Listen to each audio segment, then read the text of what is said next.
Hello दोस्तों, स्वागत है आप सबका एक बार फिर से चैनल पर। यहाँ पर देखिए एनवीएस जेएसए के पेपर की बात करने वाले हैं हम लोग। यहाँ पर मैं आपको अगली वीडियो में होगा जिस पे मैं इसका एनालिसिस करा दूँगा, जिससे आपका आने वाले जो एनवीएस की भर्तियाँ होंगी उनमें आपको काफ़ी ज़्यादा हेल्प मिलेगी इससे।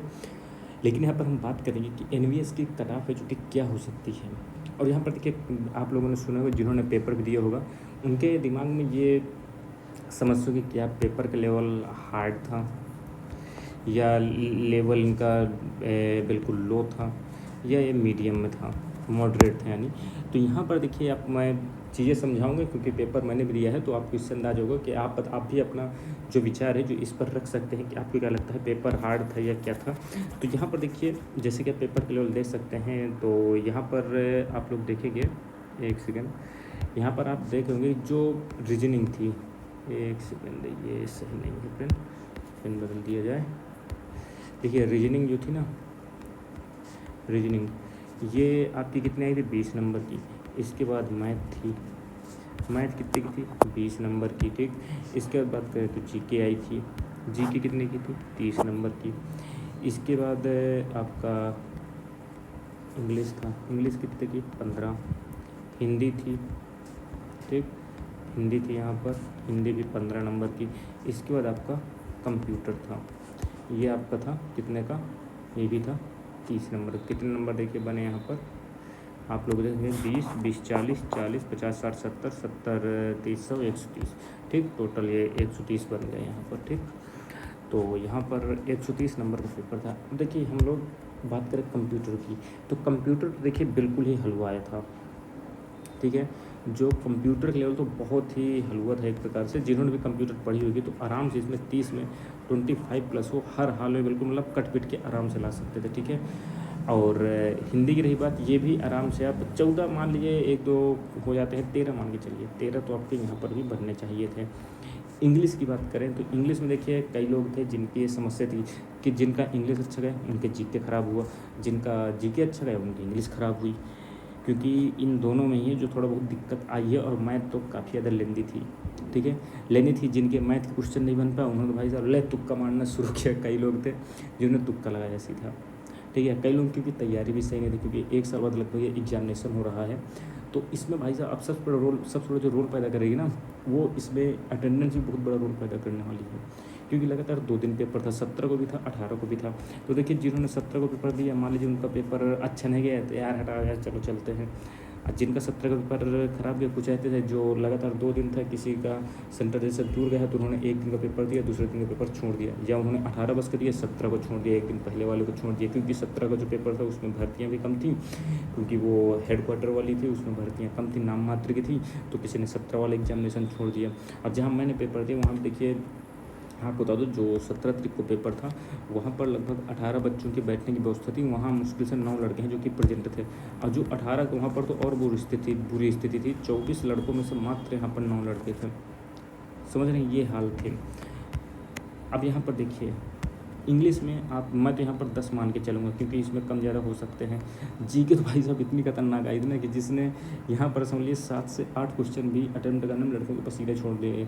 और जिन्होंने अटैम्प्ट भी किए 30 में, तो भाई साहब उनकी गलतियाँ भी बहुत सारी हुई, क्योंकि इस तरह का जीके आता ज़बरदस्ती फंसाने वाला, ठीक है। तुम्हारी हिम्मत हो करके दिखाओ, इस तरह का जीके का लेवल था। तो यहाँ पर मैं तो भाई साहब मैक्सिमम से मैक्सिमम है जो 10 रखूँगा। इसके बाद देखिए बात करें मैथ की, मैथ के क्वेश्चन जो हैं काफ़ी अच्छे थे, लेवल भी काफ़ी अच्छा था। कुछ क्वेश्चन तो ऐसे थे भाई साहब उन्हें सॉल्व करते करते एक तो सबसे बड़ी समस्या आती है कागज़ रफ़ की। अब वहीं पर ये तो बार बार पीछे करो, पीछे भी इतनी कम जगह आई, इसके बाद लेंदी इतने क्वेश्चन, तो इसमें ये लड़कों का दिमाग ख़राब था। इसमें सबसे बड़ी दिक्कत यही आती है, क्योंकि जब आपको रफ़ कॉपी नहीं मिलती ना, रफ़ पेज अगर नहीं मिलता, तो आपको काफ़ी ज़्यादा दिक्कत का सामना करना पड़ता है। आपको ये ध्यान देना पड़ता है कि रफ़ के लिए मुझे जगह भी बची रहे, छोटे छोटे अक्षरों में करना पड़ता है। ये भी एक समस्या का सबब है जो कि बनता है। यहाँ पर देखिए मैं 15 मान के चलता हूँ, ठीक है। इसके बाद देखिए रही बात रीजनिंग की, तो रीजनिंग में तो आराम से आप यहाँ पर 15 प्लस आराम से सही कर लेंगे ना कुछ में, क्योंकि यहाँ रीजनिंग और मैथ में देखिए किसी किसी को जैसे मैथ कमज़ोर होती है, तो यहाँ पर 15, 15, 30 दोनों को मिलाकर मैं 30 ही रखूँगा। किसी के मान लीजिए रीजनिंग में 17 से 18 सही के लिए, तो मैथ में वो लोचा खा गया, 10 से 12 क्वेश्चन सही कर पाया।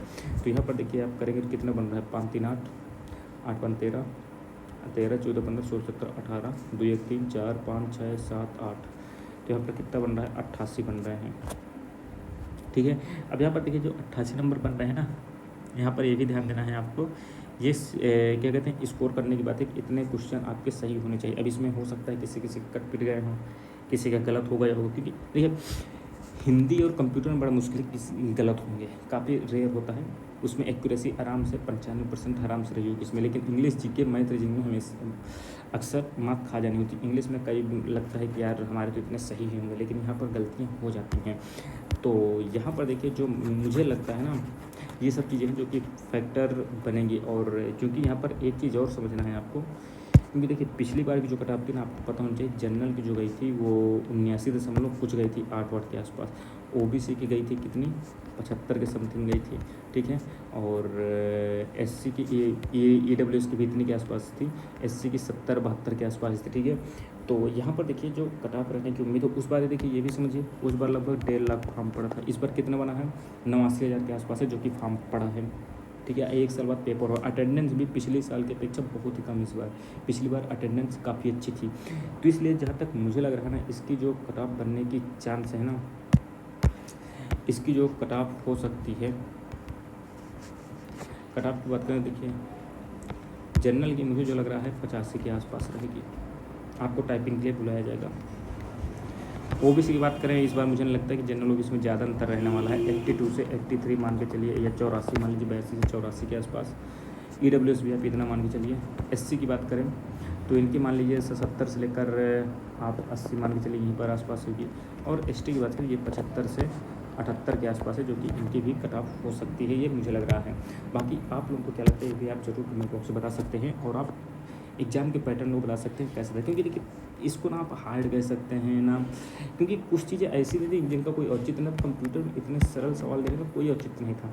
अब मैथ में क्वेश्चन रहे तो ऐसा रख दिया जैसे अलग से रफ कापी लिए हैं, आराम से सॉल्व करते रहिए, ना जगह है ना कुछ, इतने में ही सॉल्व करते रहिए आप लोग। और दूसरी चीज़, हिंदी इंग्लिश में क्या हुआ ना, सिली मिस्टेक्स जिसे कहते हैं, हमें लगता है अरे यार ये तो सही हो गई, लेकिन वहीं पर मार्क खाएँ कई लोग, ठीक है। तो ये एक बहुत बड़ा कारण है। सबसे बड़ी बात तो वही है, जैसे जो आपको मैंने बताया, लगातार 2 दिन पेपर होने का मतलब सेंटर इतनी दूर दूर था कि बहुत लोगों ने पेपर छोड़ा है।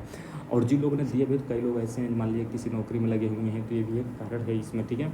तो इसलिए मुझे जो लगता है ना, जैसे कि मैंने आपको बताया कि जनरल की जो आपकी कट ऑफ जाएगी, जैसे कि मैंने बताया 85 के आसपास रह सकती है आपकी, ठीक है। ओबीसी और ईडब्ल्यूएस की भी यहीं पर हम मान के चलें तो इनकी जो रहेगी, ये मैंने आपको बताया कि 82 से 84 तक मान के चलिए। इसके बाद एससी का मैंने आपको बताया कि 70 से आप 80 के आसपास मान के चलिए। एसटी की आप मान के चलिए कितनी, 75 से 78 के आसपास, इतनी ही कट ऑफ हो सकती है। बाकी आप लोगों को क्या लगता है ज़रूर बताइएगा कमेंट बॉक्स में, अपने भी विचार ज़रूर रखिएगा। मिलते हैं अगली वीडियो में, तब तक धन्यवाद, जय हिंद।